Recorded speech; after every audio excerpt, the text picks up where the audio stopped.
What is up, Chiefs Kingdom? Happy Friday. You made it through the week. I'm Hayley Lewis, and this is Chiefs News Daily. It has been a very busy post-draft week. Plenty to talk about as we head into the weekend. Today, we're going to break down some undrafted free agents and how Kansas City is on track to three-peat according to QB1. Let's dive in, but first, make sure you like and subscribe right here on the KCSN YouTube channel.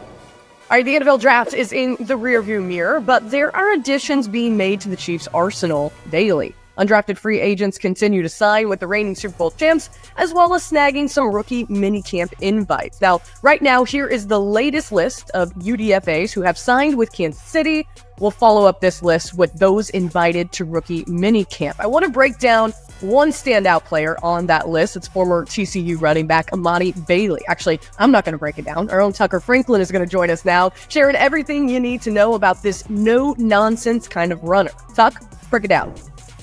Let's talk about TCU running back Emani Bailey, 5'7", 202 pounds, just a 22-year-old out of TCU. He was a three-star recruit that initially chose to go to Louisiana, where he got the starting running back position as a sophomore. And after that year, he transferred to TCU, where he led the Big 12 in yards per carry as a junior.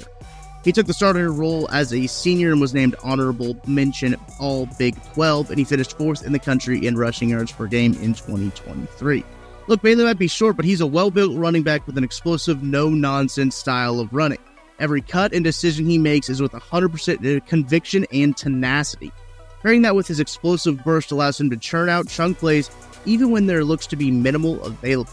He has top-end speed to angle out defenders in pursuit and fantastic contact balance to bounce off glancing blows.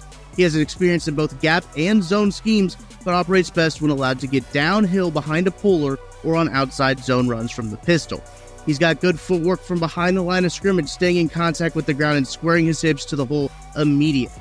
He's a decisive runner, and once he puts one foot in the ground, he's exploding through that gap. Bailey has been a productive receiver also over the years on short routes and in the red zone when he's asked to run a little bit more of a complex route tree. Look, his size is kind of an issue. 5'7", he's got a dense build, but he does give up some size, which can limit some yards after contact. He has good lateral agility, but lacks pure hip fluidity to string moves together or make defenders completely miss in the open field. When running between tackles, his aggressive running style can result in him just driving right into the pile. Bailey doesn't maximize inside zone or wide zone runs that require more patience and block to set up. Because he's so quick to make up his mind, he can choose a gap that looks open, but is in the process of closing if he would just control his pace at the line of scrimmage. Well, how does he fit with the Chiefs? Look, he's a change of pace, a back that brings a little bit of attitude to a running back room.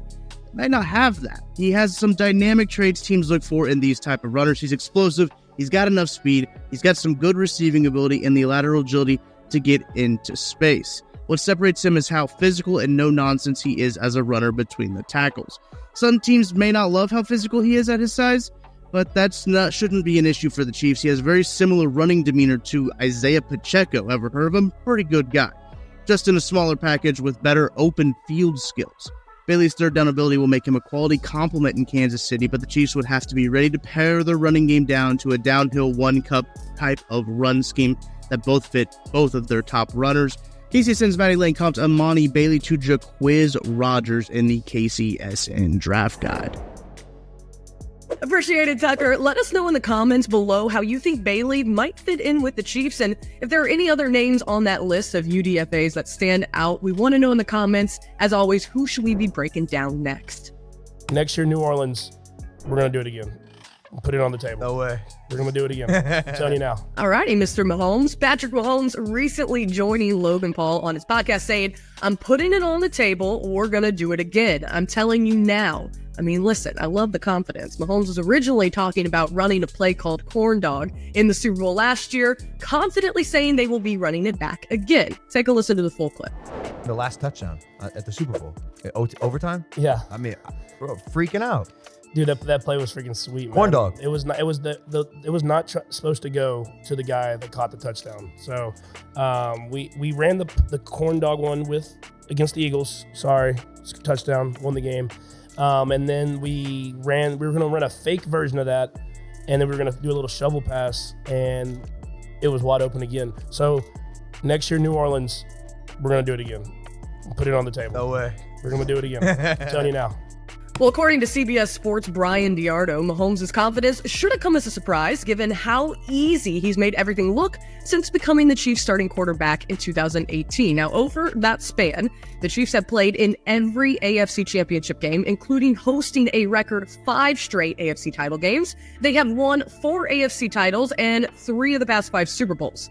Over the same time span, Mahomes has become one of the most decorated players in league history, still just 28 years old. Mahomes already has 2 league and 3 Super Bowl MVP awards on his trophy case. He's one of just 5 starting quarterbacks in NFL history with 3 Super Bowl wins. So can the Chiefs do it? Well, it's going to be tough. There's a reason why it's never been done before, despite several teams trying to give it their best shot. Injuries undoubtedly are going to play a factor in whether or not the Chiefs can do it, as injuries played a big role in the 1976 Steelers and 1990 49ers, coming up just short of winning that coveted three-peat. So drop in the comments below if you think Kansas City can really pull it off.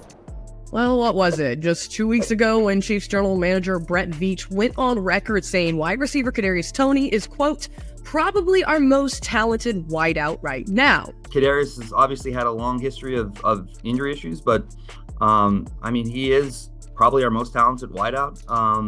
Now, again, it doesn't do anyone any good unless you stay healthy. But the kid has always worked hard here for us, and I know he's been down there with Pat, and I think it's just a matter of him staying healthy. And I think if he can do that, he can really do a lot of great things in this offense. But late Thursday night, the Kansas City Chiefs declined to pick up their 5th-year option on Toney's rookie contract, making him a free agent after 2024, according to ESPN's Adam Teicher. Now, Toney's 5th-year option was projected to be worth $14.4 million, according to Over the Cap. According to Bleacher Report, Toney missed the final 3 regular season games and the first 2 playoff matchups with what the team designated as a hip and ankle injury. And then he was inactive for injury/personal reasons in the AFC Championship game versus the Baltimore Ravens. Now, the personal reasons were related to him welcoming his first child, a baby girl. Regarding the injuries, Toney took on Instagram Live and said he wasn't hurt. Now, Chiefs head coach Andy Reid told reporters during a January 30th Zoom call that Toney was in fact hurt. He said, quote, well, obviously he's been on the injury report. That part is not made up by any means. Reid said he's been working through some things and he'll be back out there. Now, Toney then said on Super Bowl opening night, this is on NFL Network, that his IG Live comments were actually directed at the New York Giants fans, who he's had a bit of a history with since the trade. Now, Toney ended up being inactive for the Super Bowl, which the Chiefs won 25-22 in overtime. In the end, Kansas City decided on not picking up his option, and now Toney's days with the Chiefs, well, they could be numbered.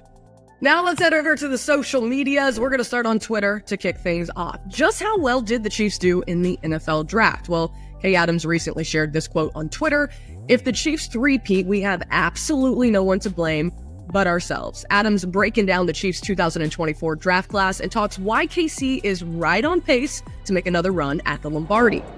So the 2 of these guys out there on the field together is going to create nightmare matchups for everybody out there. I don't know. I don't know why we let this happen. I don't know how Veach does it. Even just the osmosis. You put Jared Wiley in a tight end room where you have Travis Kelce, he's going to be one of the best just from absorbing what he does day in, day out. It's awesome. So we let the champs get stronger. Again, it's so stupid. And if they three-peat, we have no one to blame but ourselves. 31 teams, no one to blame but ourselves. That's it. Make sure you guys go watch the full video. Kay also shares more of her interview with Xavier Worthy, as well as Coach Reid's comments, plus the comparison of Jared Wiley and Travis Kelce. All right, folks, that does it for another episode of Chiefs News Daily. Remember, join us on our LLC. That's the Loyal Listeners Club. A great place to chat and interact with other fans and myself. Also, make sure you give us some love, like today's episode, and also subscribe right here on the KCSN YouTube channel. Hope you have a great weekend. Enjoy your time, and we will see you right back here on Monday.